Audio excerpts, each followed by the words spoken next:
So what I want to talk about here is called testing the fit of a distribution. And so we already talked about hypothesis testing, and this is not exactly the same thing. The idea here is that, I see, some sort of an experiment, right? So suppose I'm rolling a die. I don't know whether the die is fair or not. I just know it has 6 sides, and I observe, say I do 10,000 rolls, and I divide by 10,000 to get the observed frequency of each of the categories, right? So this is what I saw. These should all add up to 1. And I know that if the die was fair, I should expect to see exactly 1/6 of the rolls in each category, and that would correspond to a probability of 0.17 for each of these values, right? And I look at my data and I say, well, this seems kind of high, and this seems kind of low, and these guys seem like right on the target. So how can I quantify how good this fit is? That's what the topic of today is.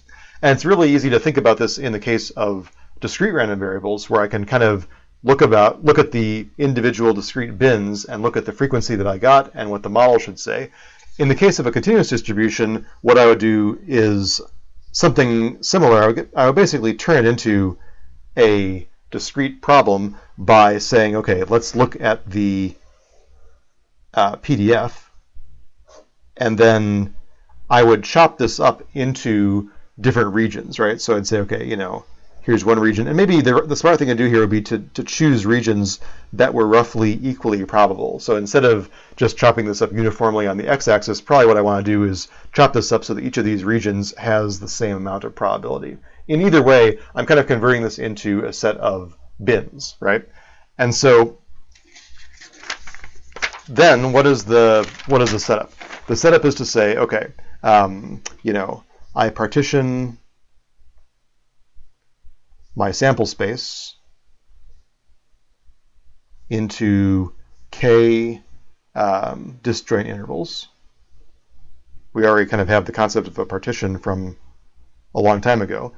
And then let's let pk equal the probability of bin k, the true probability according to my model, right? So that's like saying that if I do n experiments, so if I do n trials, then I expect to get n pk in each, in that bin, right? That's how many I expect to see in bin k, okay?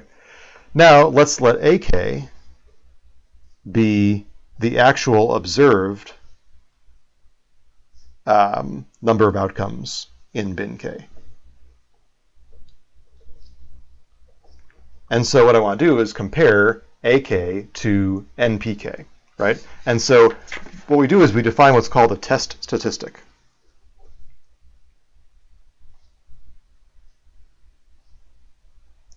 And I'm going to call it d squared.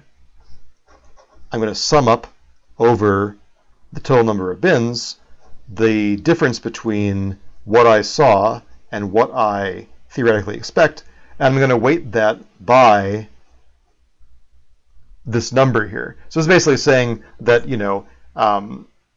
in bins where the probability is already low, I'm going to give those bins a little bit extra weight because I don't see those kinds of outcomes very often. Now, if all the probabilities are the same, if we did what I said in the first place and kind of drew those bins to be equal probable, then I'm just basically summing up this sum of differences. I guess I should square this actually to be precise, right?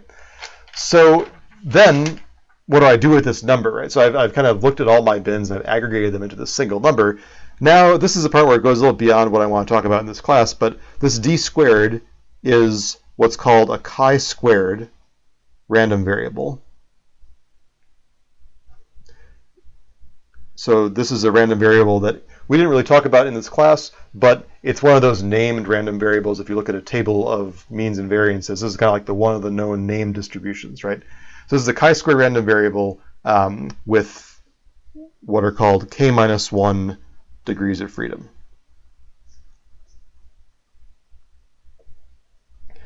And now I'm kind of in a world that is kind of similar to the significance testing that we talked about already, right? So if the fit is good, this d squared should be small, right? And so what I do is I let alpha be some significance level, very much along the lines of what we talked about a few lessons ago, and we find a threshold let's call it T alpha, such that the probability that this d squared is greater than the threshold is equal to alpha, where this d squared is distributed as a chi-squared, random variable with k minus 1 degrees of freedom. So the idea is that I can look this up from a table depending on alpha, right? So if I want alpha to be small, that's one thing. If I want alpha to be big, that's another thing, right? So this is very similar to, the table lookup type stuff that we were doing with the Q function and so on. And if you know anything about statistics, this is kind of similar to doing t-tests and things like that. So this is just kind of like a very sketchy introduction of how I can use these ideas to figure out whether one distribution is a good match to some model distribution.